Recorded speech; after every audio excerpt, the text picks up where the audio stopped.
आज हम लोग व्याकरण का एक टॉपिक पढ़ेंगे जो बहुत ही महत्वपूर्ण होता है और इस टॉपिक से 2 प्रश्न 100% पूछे जाते हैं। चलो भैया शुरू करते हैं। आज का हमारा जो टॉपिक का नाम है वो है वाच्य। क्या है? वाच्य। वाच्य किसे कहते हैं, वाच्य क्या है, आज इस पे चर्चा और जम के चर्चा। वाच्य का मतलब होता है, अगर सही पूछे तो क्रिया का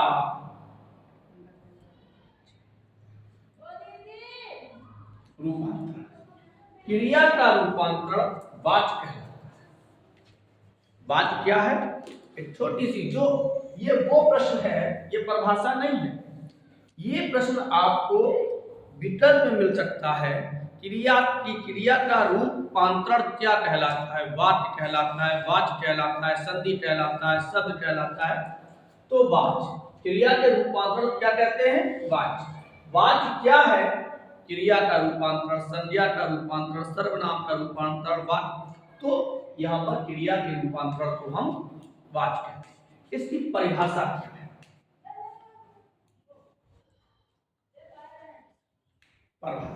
किसकी? वाच्य। वाच्य की परिभाषा क्या हो सकती है, जरा बताएं।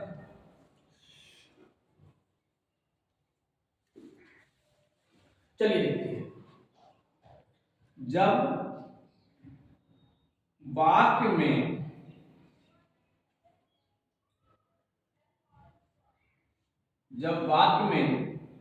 किसकी प्रधानता, यानी जब वाक्य में क्रिया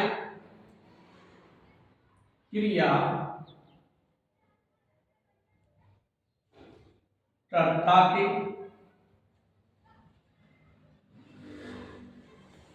कर्म के तथा भाव के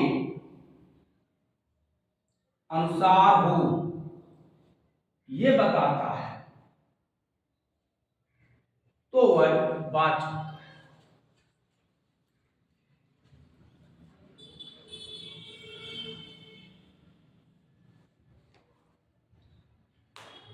कहने का आशय ये है कि समझिए कि जैसे क्रिया किसके अनुसार है, वाच्य में ये बताएगा कि क्रिया जो है वो किसके अनुसार कार्य कर रही है, कि कर्ता के अनुसार, कर्म के अनुसार या भाव के अनुसार है। ये बात हमें कौन बताता है? वाच्य बताता है। एक हम प्रश्न लिखते हैं। क्रिया मान चलिए पढ़ना। क्रिया कौन सी है? पढ़ना। पहला वाक्य है राम पुस्तक पढ़ता है। कर्ता कैसा है? पुल्लिंग है। क्रिया कैसी है? पुल्लिंग के अनुसार है। राम पुस्तक पढ़ता है।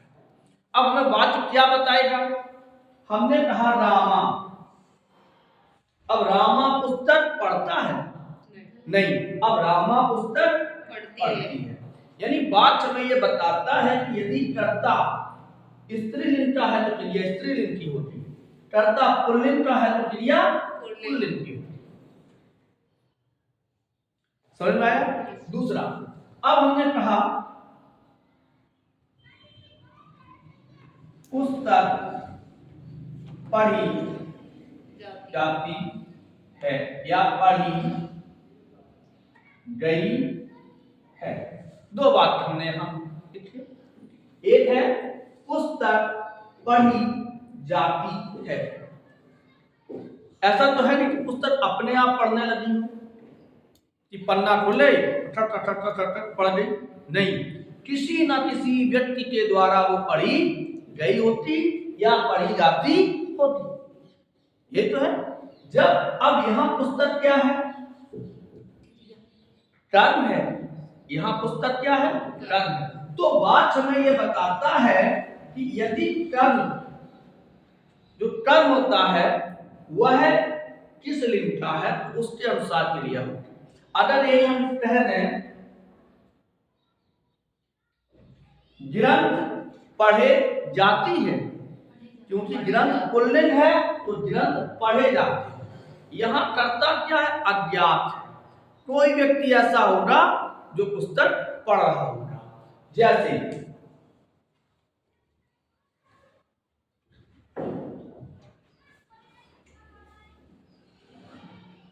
राम के द्वारा पुस्तक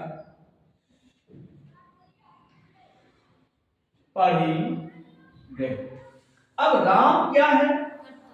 कर्ता है, लेकिन यहां कर्ता नहीं होगा क्योंकि कौन पढ़ी जा रही है? पुस्तक पढ़ी जा रही है। और पुस्तक क्या है? कर्म है। जब कोई कर्म कर्ता के अनुसार कार्य करे, यानी कि जब क्रिया कर्म के अनुसार होती है तो ये बात हमें, अब यहाँ किसकी प्रधानता है? यहाँ राम की प्रधानता नहीं है, पुस्तक की प्रधानता है। तो वाक्य हमें ये बताता है कि वाक्य में कर्म की प्रधानता है या कर्ता की प्रधानता या स्वयं क्रिया की प्रधानता है। जैसे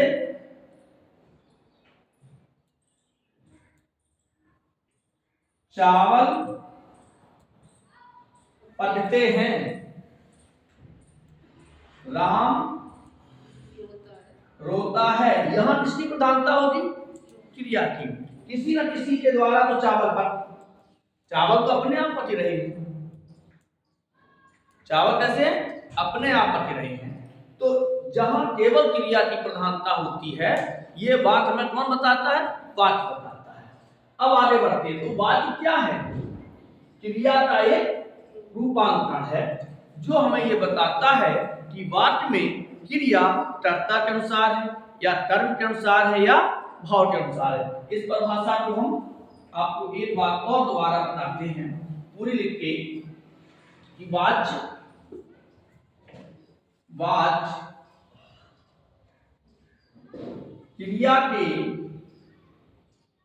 क्रिया का रूपांतरण है जो वाक्य में क्रिया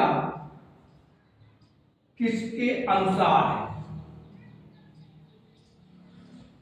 कर्ता, कर्म या भाव। किसके अनुसार? कर्ता, कर्म या भाव के है। यह बात हमें कौन बताएगा? वाच्य बताएगा।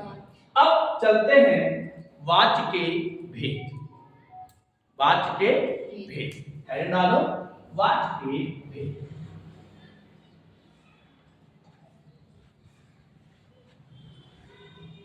मिल सकती है मंजिल यदि चलने में होना रो।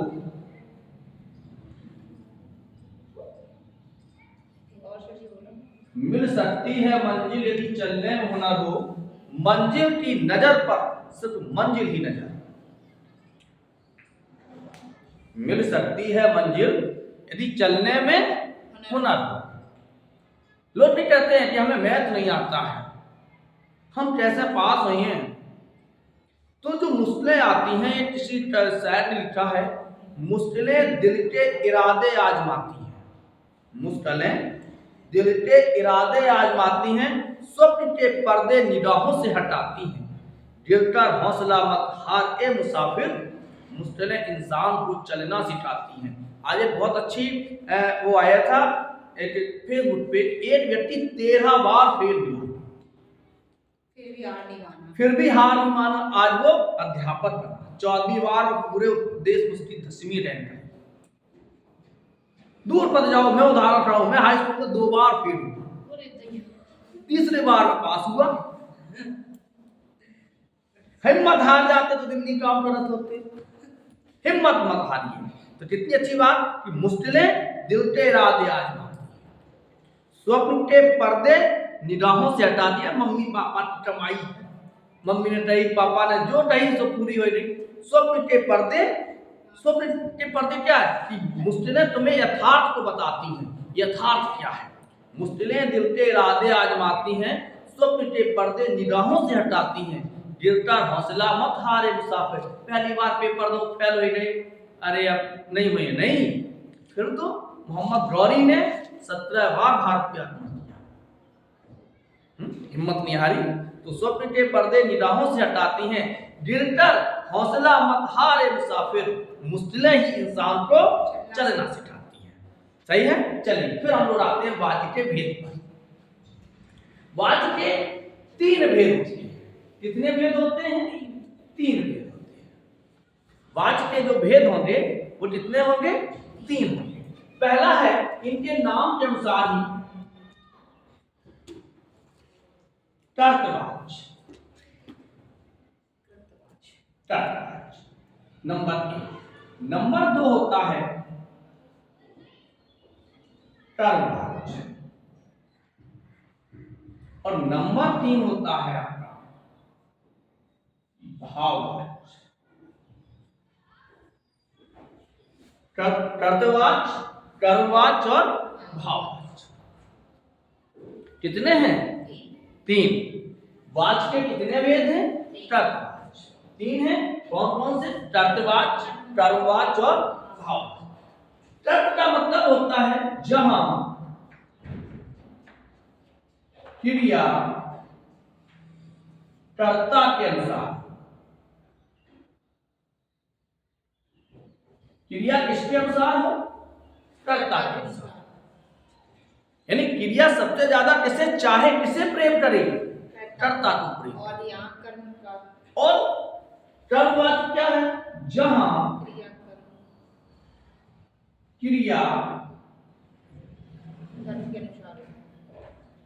कर्म के अनुसार, यानी कि जहां कर्म क्रिया ये बताए कि मेरे यहाँ कर्म की चलती है, मेरे घर में कर्म की चलती है। और जहां, बिल्कुल सही, राइट, जहां क्रिया भाव के अनुसार, जहां क्रिया किसके अनुसार हो? भाव के अनुसार। तो वाच के कितने भेद हैं? 3 भेद हैं। कौन कौन से हैं? कर्तवाच, कर्मवाच और भाववाच। अब हम लोग एक एक डिटेल चलते हैं, बहुत ज्यादा समय नहीं लेंगे।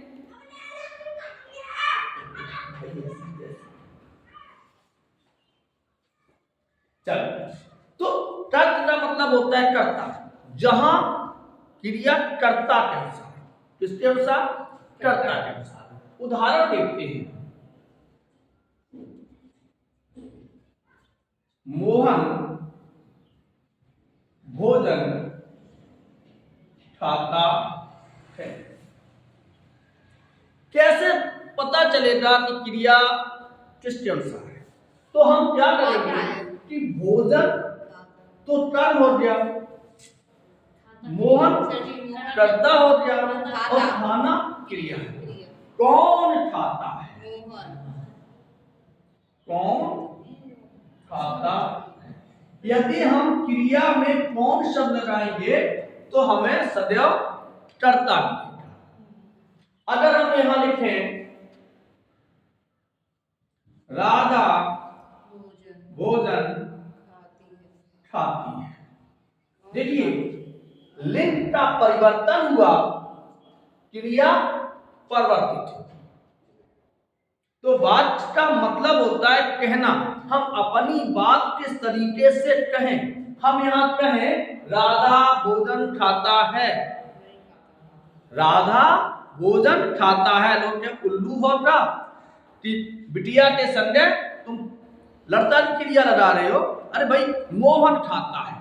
लेकिन यहां क्रिया जैसी आप लिंग परिवर्तन करोगे, क्रिया अपने आप परिवर्तित हो जाएगी। तो जहां क्रिया हमें ये बताए कि भाई मैं कर्ता के अनुसार चलूंगी, क्रिया क्या बताए? मैं कर्ता के सारों पे नाचती हूं, तो वहां पर कर्तवाच होता है। वहां कौन सा वाच होता है? कर्मवाच होता है। जैसे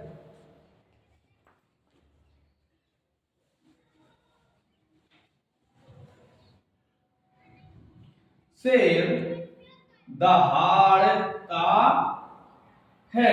कौन सा वाच है? कर्मवाच, कर्तवाच है। कौन दहाड़ता है? शेर दहाड़ता है। अब हम कहते हैं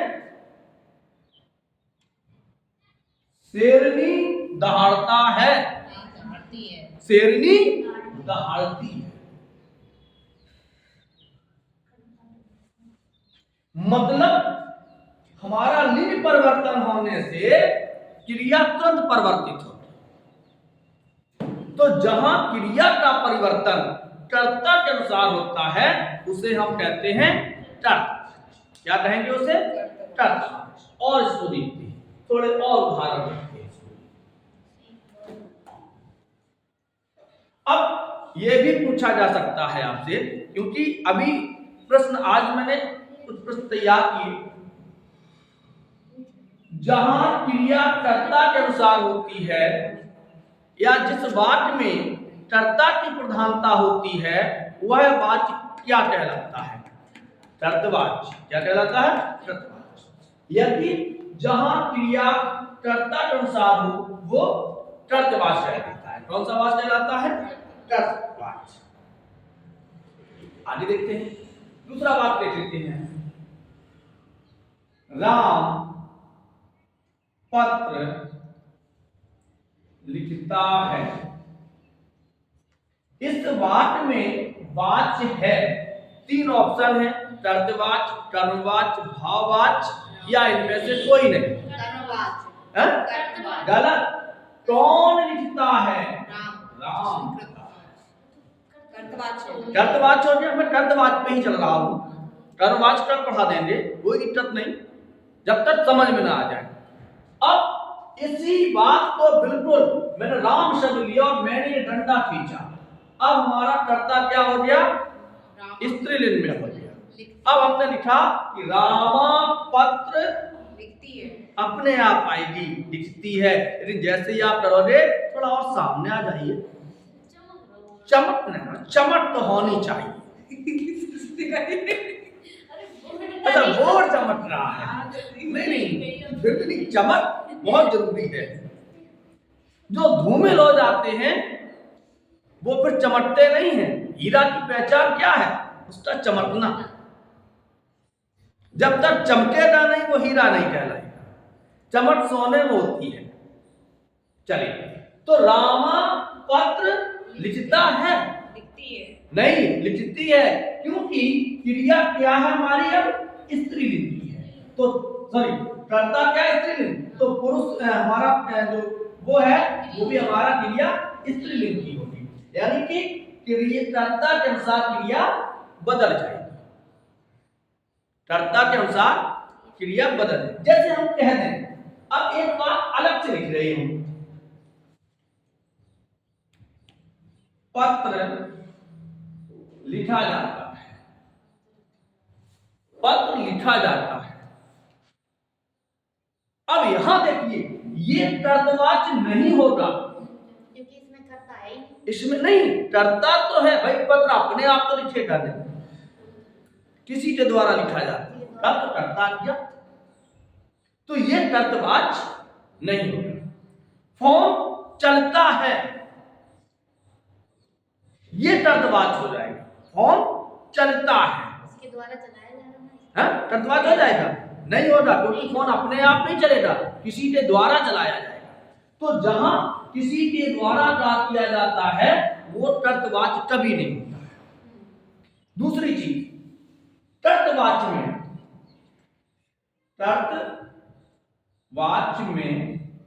क्रिया, कर्तवाच्य में क्रिया किस प्रकार की होती? क्रिया के दो भेद होते हैं, आपने पहले पढ़े होंगे, सकर्मक और अकर्मक, अर्थ के आधार पर दो होते हैं। तो जो कर्तवाच्य में क्रिया होती है वो सकर्मक भी होती है, सकर्मक भी और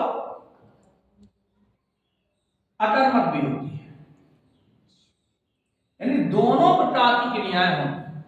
कर्तवाच्य में सकर्मक क्रिया का भी प्रयोग होता है और अकर्मक क्रिया का भी प्रयोग होता है। देख लेते हैं, सबसे पहले इसी को देख लेते हैं। राम भोजन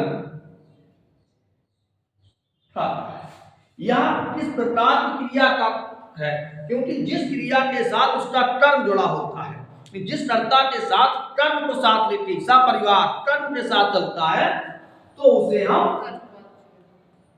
कर्तवाच्य कहते हैं। कर्ता उसे जिस कर्ता के साथ, राम के साथ कौन जोड़ा है? राम क्या खाता है?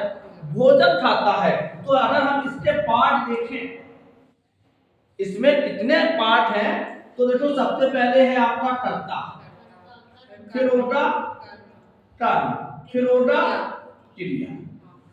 तो कर्म आ गया, इसका मतलब यह बात सकर्मक है। सकर्मक बात कैसा है? सकर्मक है। राम भोजन खाता है।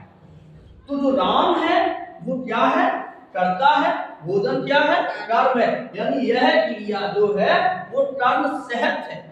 यह बात कैसा है? कर्म सहित है, इसलिए यहां देखिए सकर्मक है। ये किस प्रकार का वाच्य है? कर्तवाच्य है। सही है, क्योंकि कर्म। अब मैंने बताया कि ये अकर्मक भी होती है। हम केवल कह रहे हैं राम खाता है। अब क्या खाता है ये पता नहीं, जूते खाता है कि रिश्वत खाता है कि गाली खाता है कि भोजन खाता है, क्या खाता है? हवा खाता है। सही। तो अब ये देखिए, अब कर्ता और क्रिया, यह मतलब यहां कर्म नहीं है, तो ये बात हो गया अकर्म। ये बात कैसा हो गया? अकर्म। वह खाता, चलो मान लो सर्वनाम है, वह खाता है। अब वह क्या खाता है? जूते खा रहा है, क्योंकि खाना क्रिया अनेकार्थी है। अभी क्रिया पढ़ाएंगे। तो जहां हमें केवल अब वह कर्ता के साथ साथ क्या है? सर्वनाम है। यहां क्या बनेगा? वह कर्ता बनेगा। और क्रिया, जहां केवल कर्ता और क्रिया हो, कर्म ना हो, तो वो बात अकर्मक होता है। लेकिन ये बात कैसा है? कर्तवाच्य है। तो कर्तवाच्य में क्रिया सकर्मक और अकर्मक दोनों प्रकार की प्रयोग होती है। कर्तवाच्य कहते किसे हैं? जहां क्रिया की प्रधानता हो, कि जहां क्रिया कर्ता के अनुसार होती है, उसे हम कर्तवाच्य कहते हैं। वाच्य किसे कहते हैं? कहने का ढंग। जहां हम अपनी बात किस तरीके से कहते हैं वह वाच्य कहलाता है। और वाच्य का जो परिभाषा है कि जहां क्रिया कर्ता कर्म भाव के अनुसार होती है, उसे हम और वाच्य है क्या? तो क्रिया का रूपांतर। आज के लिए इतना ही। कल हम लोग पढ़ेंगे कर्मवाच्य। आशा करते हैं कि समझ में आया। धन्यवाद। राधे राधे।